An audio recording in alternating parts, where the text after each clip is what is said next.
Come on, dear students. In this session, in this lecture, we will be continue that a resource classification on the basis of ownership. Here, this is important for you to know the resources which are classified on the basis of ownership. On the basis of ownership, resources can be classified into four major types.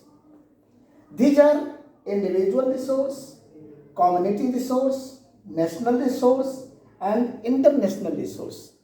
Look here. First is individual resource. Now, what is individual resource? Individual resource means those resources which are owned by a particular person. This is true that these resources are given you by your nation, by your government. लेकिन इसके बदले में आप अपनी सरकार को, अपने देश को रेवेन्यू दे रहे हो और इस रेवेन्यू के बेसिस पर आपको कुछ रिसोर्सेस हैं जिसको यूज करने का राइट आपको आपकी सरकार से मिला हुआ है। इसको इंडिविजुअली अपने आवश्यकता और अपने सुविधानुसार आप यूज कर सकते हो। Just take example here as your house, as your land, as your orchards, as your cars, motorcycles. These are individual resource. These are owned by you and your family. Next is community resource. Community resource means those resources which are owned by every persons of your locality, of your community. This type of resources are not in the ownership, under the ownership of a particular person, but these are owned by every persons of your locality. Just take example here. Temple, mosques, burial places, playgrounds, parks, these are community resource. इस पे किसी व्यक्ति का व्यक्तिगत अधिकार नहीं होता है और इस पे आप व्यक्तिगत अधिकार का क्लेम भी नहीं कर सकते हैं।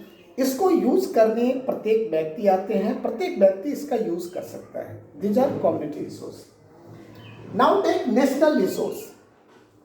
Everything which exists in your nature are national resource. These resources are owned by your nations and these are utilized by your nation and by the order of your nation.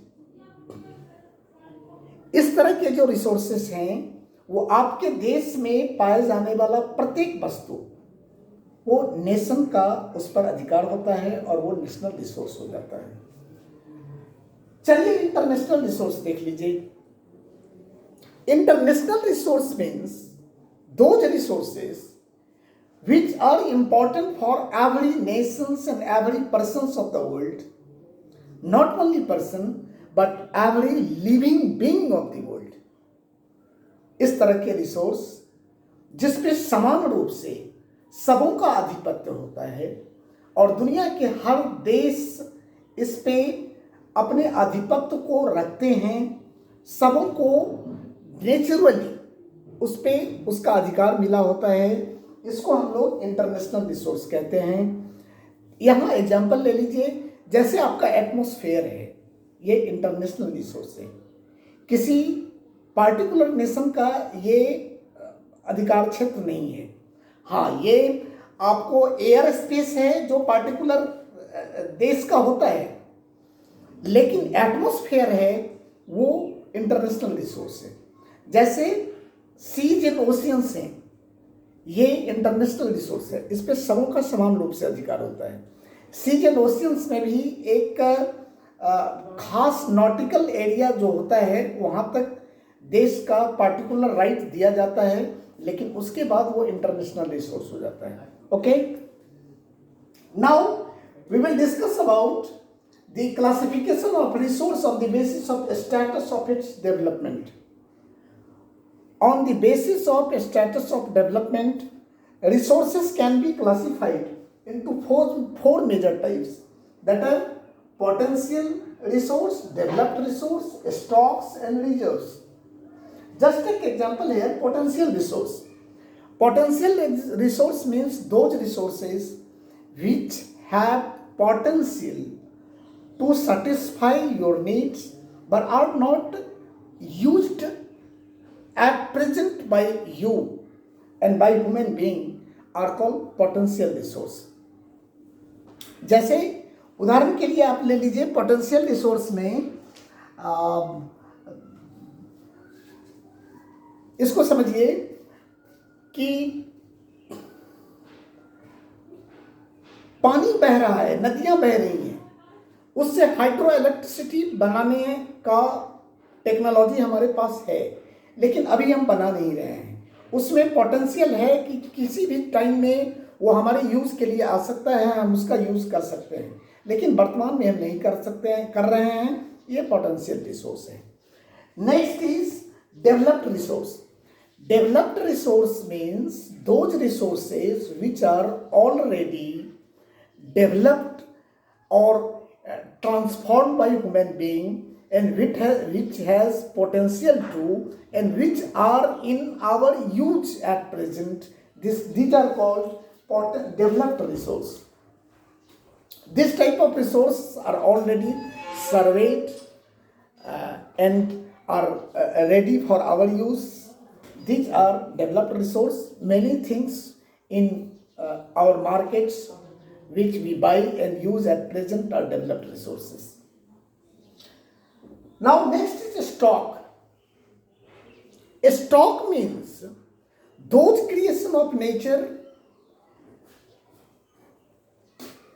which exist in this world, but human beings have not sufficient technology to transform them, जिसका use वर्तमान में हम इसलिए नहीं कर सकते क्योंकि उसके डेवलपमेंट का, ट्रांसफॉर्मेशन का टेक्नोलॉजी हमारे पास उपलब्ध नहीं है।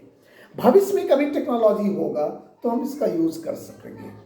जैसे मान लीजिए, इसका एक उदाहरण, सटीक उदाहरण आपको दे रहे हैं कि समुद्र के अनंत गहराई में बहुत सारे रिसोर्सेस ऐसे हैं जो पड़े हुए हैं, लेकिन उसको निकालने का, उसको डेवलप करने की टेक्नोलॉजी हमारे पास नहीं है, तो ये आपको स्टॉक हो गया हमारे लिए। भविष्य में कभी टेक्नोलॉजी हम डेवलप करेंगे तो उसका यूज़ करेंगे। जैसे हाइड्रोजन और ऑक्सीजन, इससे हम बहुत बड़ी मात्रा में एनर्जी फॉर्म कर सकते हैं। जैसे H2O है, उससे हम लोग एनर्जी फॉर्म करते हैं, लेकिन हाइड्रोजन और ऑक्सीजन से एनर्जी फॉर्म करने की टेक्नोलॉजी हमारे पास नहीं है, तो अभी हम लोग नहीं कर रहे हैं। भविष्य में होगा तो करेंगे। These are stock. And next and last is reserves. Reserves means those resources which present in the world and we have sufficient technology, appropriate technology to transform them, but we are not transforming or developing them. So these are called reserves. These are the stock. These are reserves for our future generation, for our future use. These are called reserves. Okay. चलिए हम लोग यहीं इसको समाप्त करते हैं। घर पे रहिए, स्वस्थ रहिए, परिवार का ख्याल रखिए। ओके।